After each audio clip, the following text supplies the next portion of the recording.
Hello, Algebra 1 students.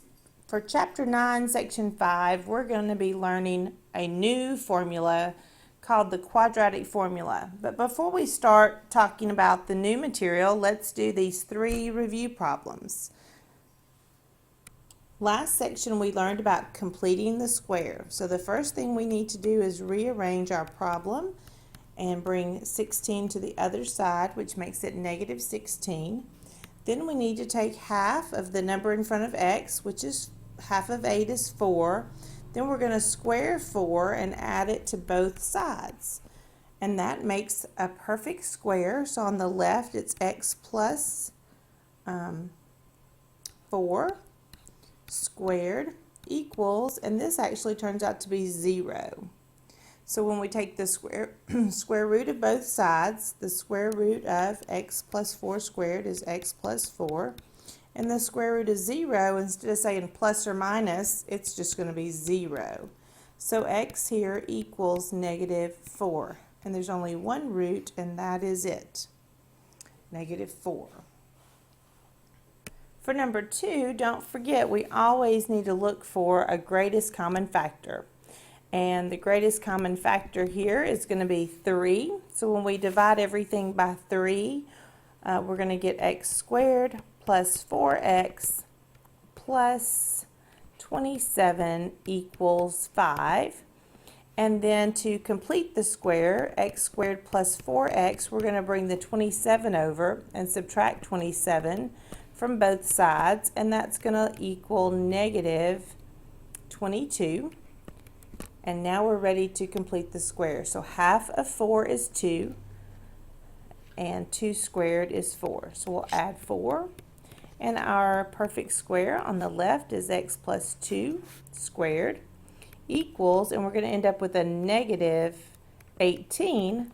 So now to solve, we're going to take the square root of both sides. And the problem is you can't take the square root, and whoops, my negative didn't catch. You can't take the square root of a negative number. So this one actually has no real roots or no solution. What is the value of c that makes this a perfect square? Well, I think I've asked this question before, but that was before we knew how to complete the square. Now that you know how to complete the square, we'll simply take half of the number in front of z, which is negative 1, and half of negative 1 is, of course, negative 1/2. When we square it, though, it becomes positive 1/4. So c needs to be 1/4 or 0.25. So our new lesson is about a new formula called the quadratic formula. So far, there have been 3 ways we can solve quadratic equations. Our first method was by factoring. Our second method was by graphing. And our third method we've just finished, and that's by completing the square. So this is method number 4. It's called the quadratic formula, and we show it to you last because many students would not have learned method 1, 2, or 3 if they knew there was a formula that you can just plug the numbers into. That's what's beautiful about algebra. Once you know a formula, you don't even have to think. You just plug the numbers in, and the algebra is going to spit out the correct answer. And that's what happens with the quadratic formula. It is a formula that allows you to find the solution to any quadratic equation as long as you've written it in.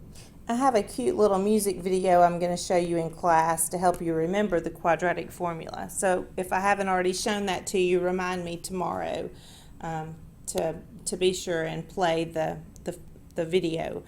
Okay, so did you catch that? It works for any quadratic equation. So if there's a prime quadratic, guess what? You can use the quadratic formula. Or if your head hurts one day and you don't want to have to think about how to complete the square, you can use the quadratic formula. Or not naming any names, if your batteries go dead on your calculator and you don't want you're not able to graph to find the solution, you can use the quadratic formula. Within the quadratic formula, there's something called the discriminant. The discriminant. It sounds a lot like discriminate, and that's exactly what it does.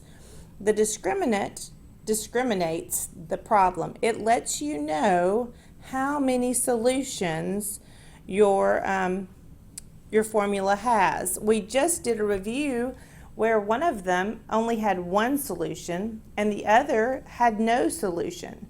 So wouldn't it be wonderful if we could know that ahead of time and save us the trouble of working the problem?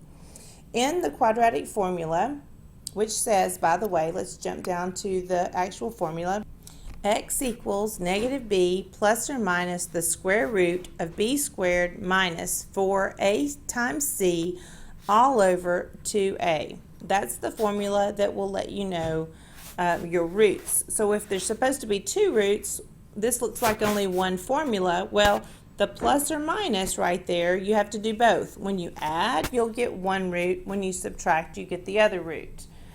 So the discriminant is simply the b squared minus 4ac, the portion that's underneath the radical. The term under the radical is called the discriminant, and it tells you how many solutions your quadratic equation is going to have. So if you just take the time to do b squared minus 4ac and find the discriminant, you'll know if it turns out to be a positive number, you should have two roots. If it turns out to be a negative number, think about it for just a second. If it's negative and under the radical, then it's going to have no roots or no solution, just like our example problem did. Or if you get 0 for the discriminant, then you're not going to have anything to add or subtract. You'll only end up with negative b over 2a. You'll only have the one root. So this is very important, and I apologize that I don't have that already in your notes, so you'll want to copy that down. So let's do an example problem using the quadratic formula. First thing I need to do is rearrange my problem so that it is in standard form. So when you bring 35 over, it becomes a negative 35. So A is 1, B is negative 2, and C is negative 35. We're going to plug those into our formula. X equals negative 2, because it's negative b, plus or minus the square root of b, which is negative 2 squared, minus 4 times a, which is 1, times c, which is negative 35. All of that over 2a, and 2 times 1 will be 2. Okay, so now we need to simplify that. X equals 2 plus or minus the square root of negative 2 squared is positive 4 minus, and when we multiply 4 times 35, or excuse me, negative 35, we end up with a negative 140, and double negative is going to make a positive right there, and 2 times 1 is 2. So to get our final two roots, we have 2 plus the square root of 144 divided by 2, and 2 minus the square root of 144, which of course is 12. So 2 plus 12 over 2 and 2 minus 12 over 2 are going to give us our two roots. And that math gives us 7 and negative 5 for our two roots. All right, I'll do one more and then I'll leave one for you to try. This one is already in standard form. A is 1, B is 1, C is negative 30. X equals negative b plus or minus the square root of b squared minus 4ac all over 2a. So that's negative 1 plus or minus the square root of 1 minus, wait a minute, it was a negative 30. So minus negative 120, which makes a positive 120 over 2. So we have the square root of 121, which is 11. So plus or minus 11 over 2. So negative 1 plus 11 is 10 over 2, and negative 1 minus 11 is negative 12 over 2. So our roots are 5 and negative 6. Those are our two places where the parabola will hit the x-axis. And I want you to do, this should be number 3 actually, not number 2. Do number 3 on your own. Alright, for our next page, again we need to put it in standard form, so bring your 4 over and set it equal to 0. And I've already gotten our a, b, and c lined up, so x equals negative b, so it's negative 8, plus or minus the square root of b squared, so it's negative 8 squared, minus 4ac all over 2a. And now I need to do the math. Okay, so we've now got 64 minus a negative makes it a plus, so that gives us 8 plus or minus the square root of 144 all over 10. Oops. So Grant's here with me. Grant, what is the square root of 144?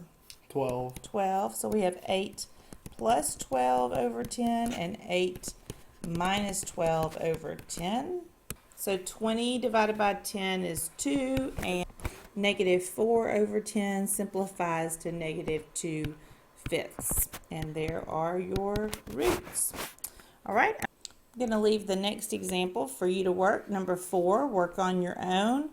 And then down below, you can wait till tomorrow, and we'll talk about the 4 methods for solving quadratic equations and which one you like the best. So be thinking about which one's your favorite, and we'll talk about that tomorrow.